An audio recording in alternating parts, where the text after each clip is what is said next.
It's your host, Jahlil Watson, and we back after a long hiatus. I know. Where you been at, Watt? Why you ain't getting no videos? Why we ain't getting no content? Listen, I graduated college.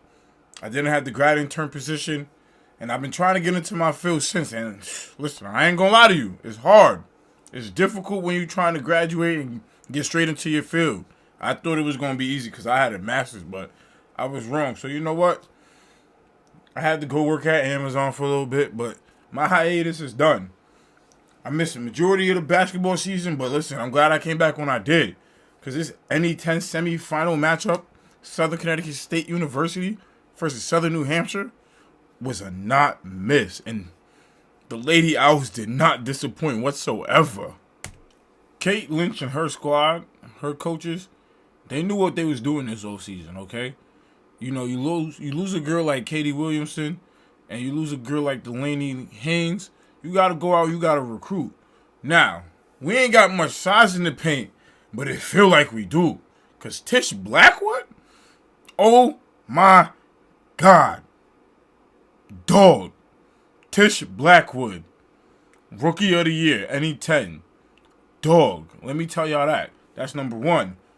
And you know, you got a returning supporting cast. You got Hope Fox. You got Raina Steinhauer. You got Taya Steinhauer coming in as a freshman, you know. Little sis, she was out there doing her thing too. And, you know, everybody else that came back. Jillian Martin doing what she do as a point guard, facilitating. We going to get into it. But this team, this is a whole different team. This team's together. And it shows in the numbers when you look at it throughout the season. It's some things we talked about last year that we weren't doing, that weren't showing up on paper. We doing it now and it's showing up on paper. And I like to see that. And not only is it showing up on the paper, but it's showing up on the hardwood too. So let's talk about that. You see, last year, the scoring margin between us and our opponents was only a 9.3. And we talked about how, you know, the top teams, they usually have double-digit scoring margins. Well, this year, we got a 15.6 compared to our opponents. And it's not rocket science on how the Owls did this, right? It's simple. We increased our field goal percentage and we increased the amount of shots that we made. But at the same time in doing that, we decreased the amount of shots that our opponents were making. So we're playing way better defense, especially on the perimeter and in the paint, right? And something that goes hand in hand with this is the rebounding margin as well. Now, like I said, last year we was only 0.6 differentials against our opponents. But now, you know, we go into off season, we get some key players now. We get some key players that's going to play a good role in the paint. And now that 0.6 goes to a 5.5. Now, when you're sitting here getting more rebounds than your opponent, 9 times out of 10, that means you're getting the ball more than your opponent, which leads to more shots. But it's not even just more shots. We're being efficient with what we're doing now. We're not just shooting the ball anymore. And not to say that's all we were doing, but we just weren't shooting efficiently. And now we are. So we're getting more rebounds. We're stopping our opponent from scoring, and we're scoring more and being efficient while doing it. And that's the key to success this entire season for the Owls. On top of that, like I said, their defense. We're playing some gritty defense out there. I mean, we're getting double teams. You're getting more steals. We're getting more all-around team defense. And I love it.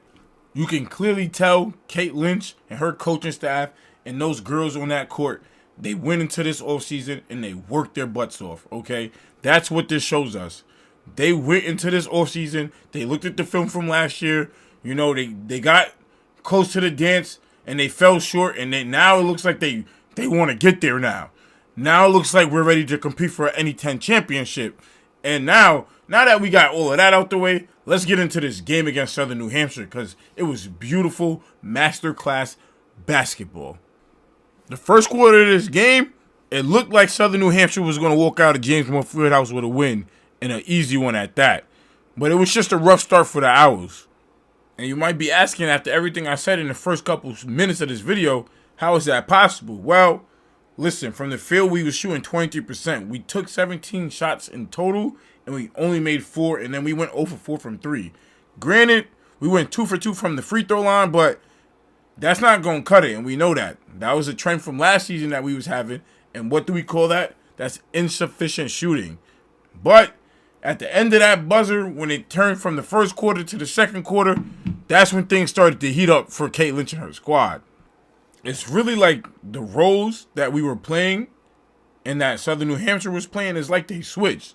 All of a sudden, they went to shooting bad, and we went to shooting good.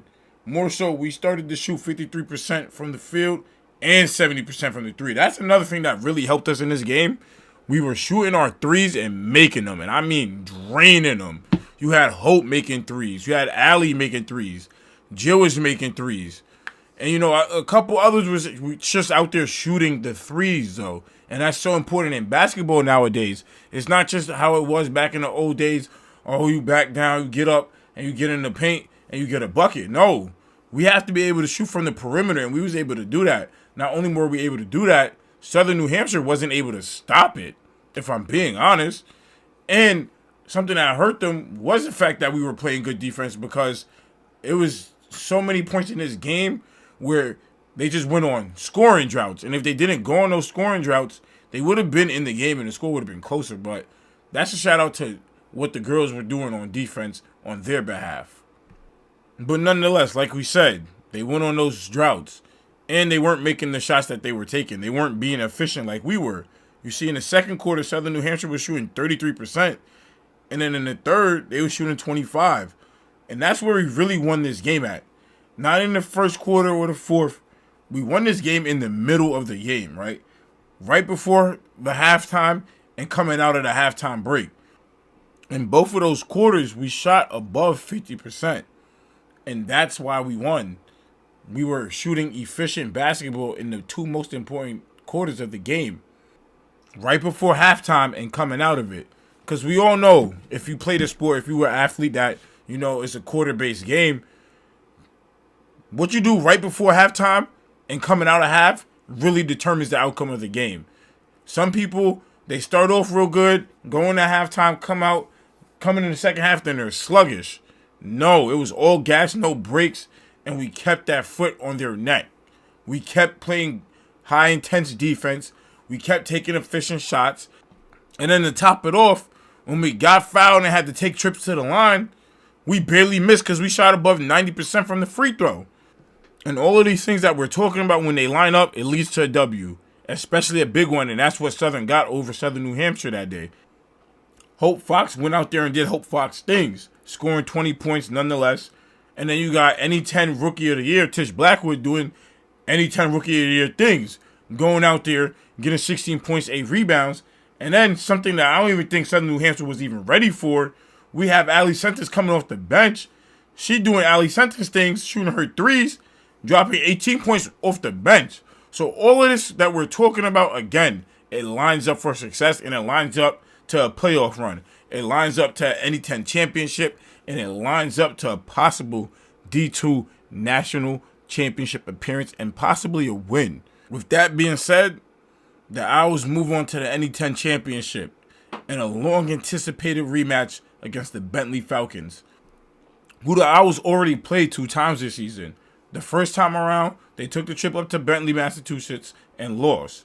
The second time around, Bentley took the trip down to New Haven, and we won. Now, I think it's time, when we take that trip back up to Massachusetts, we break the tiebreaker, and we get this NE-10 championship. Ironically, in 2024, the last time the Owls were even in the championship game, they played Bentley, and we lost.